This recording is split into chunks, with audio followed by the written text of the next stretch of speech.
منتیا موجوده ده او دا هوډ موجود ده چې موږ لکه څرنګه چې مو په نظامي ډګر کې او په سیاسي میدان کې استقلال ترلاسه کړ، همدارنګه کوشش به کوو چې په اقتصادي ډګر کې هم مستقل واوسو او دا هغه وخت کېدای شي چې زموږ ټول توجه او ټول تمرکز په داخلي تولید باندې دا چې اوس د ضرورت په بنا باندې موږ د برېښنا او ځینو نورو برخو کې وارداتي حالت کې یو، دا یو د وخت مجبوریت او اړتیا ده. خو اوس ټول تمرکز او ټول کوشش دا ده چې موږ په آینده کې په دې برخه خودکفاسو.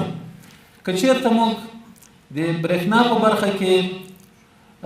لکه څنګه چې دا اوس کوم کوششونه روان دي دغسې مخته ولاړ شو، نو لرې نه ده چې انشاء الله العزیز په نږدې کلونو کې به موږ خپل مشکلات دلته په داخل کې حل کو او له داخلي تولیده به زموږ دغه اړتیا چې د برېښنا ده چې دا بیا په نورو سکتورونو باندې هم مستقیم اثر لري.